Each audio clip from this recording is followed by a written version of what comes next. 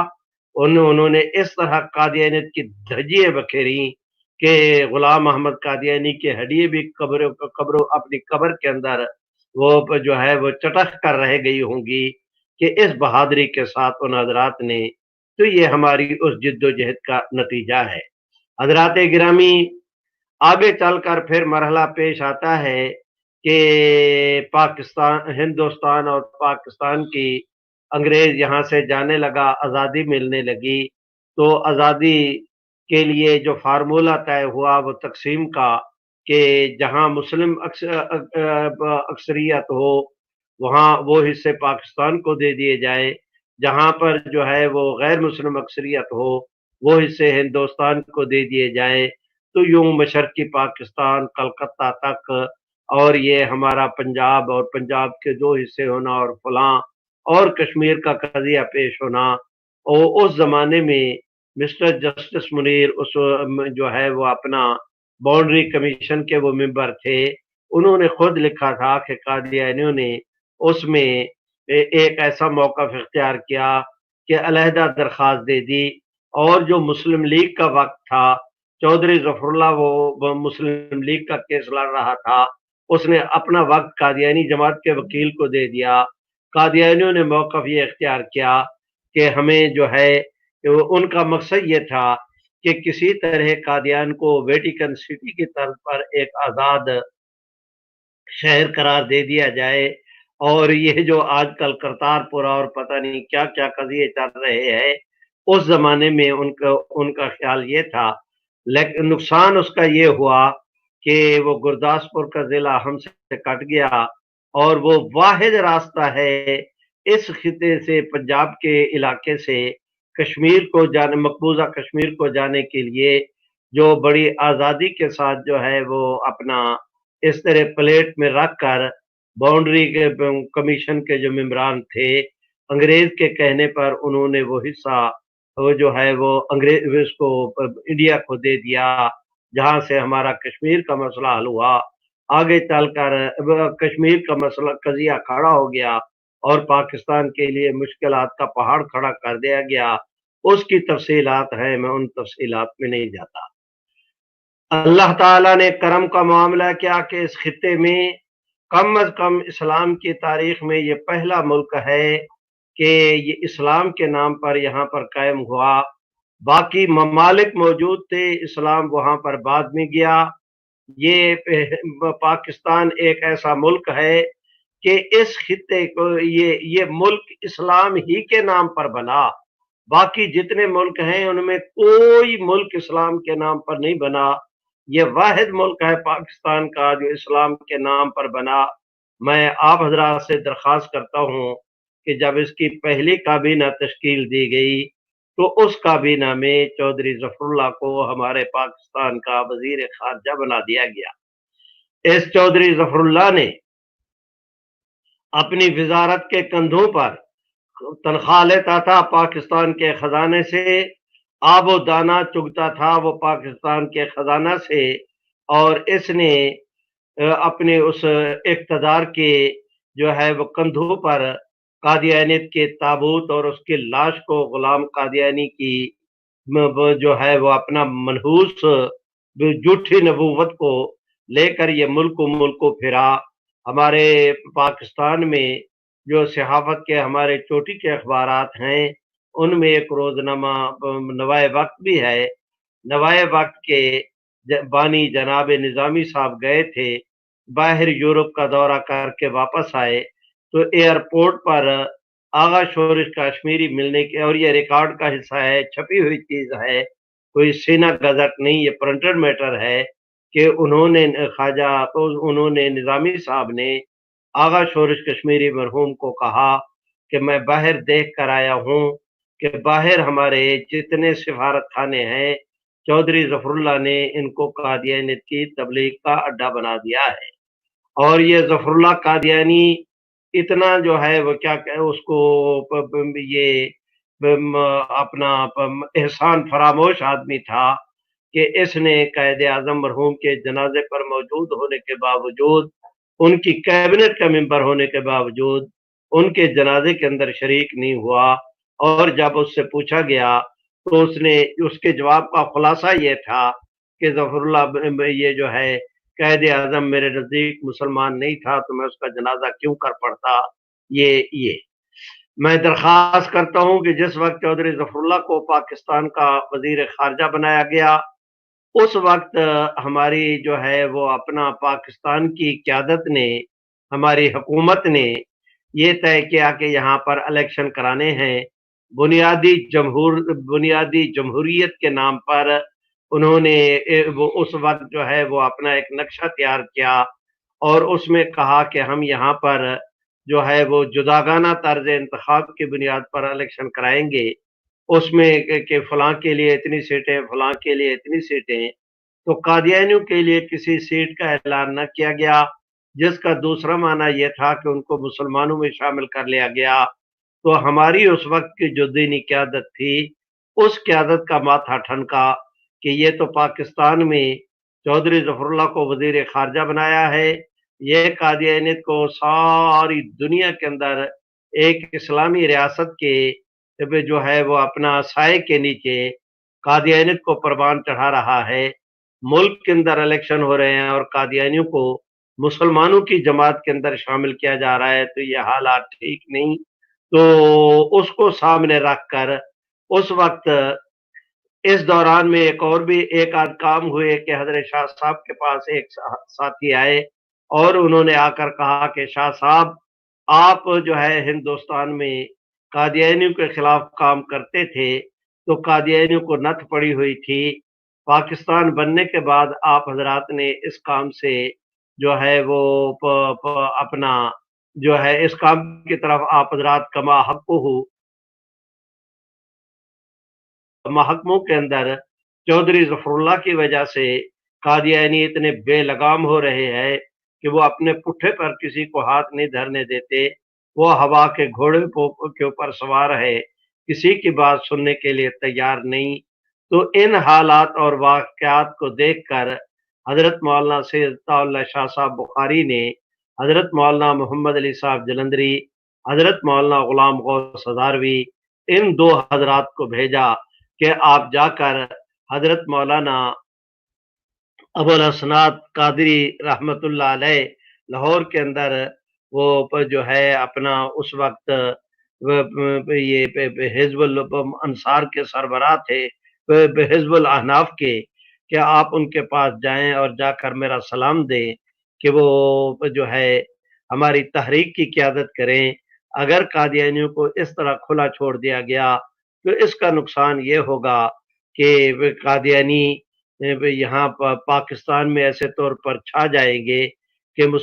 کہ پاکستان کا تشخص بھی برباد کریں گے، اس کے جو ہے وہ اپنا شناخت کو بھی یہ دھندلا کر دیں گے، اور یہ کہ قادیانیت یہاں پر پاکستان میں وہ اتنی آزاد ہو جائے گی کہ اسے سنبھالنا مشکل ہو جائے گا۔ یہ حضرات گئے، حضرت مولانا ابو الحسنات نے پھر تائید کی، اس کی تفصیلات ہیں آگے چل کر۔ پھر حضرت مولانا پیر مہر علی شاہ صاحب گولڑوی رحمت اللہ علیہ کے صاحبزادہ، ان کو بلایا گیا، انہوں نے یہاں اس خطے کے سارے مشائخ کو اکٹھا کیا اور جو ہے وہ برکت علی حال لاہور کے اندر پھر اجلاس طلب کیا گیا،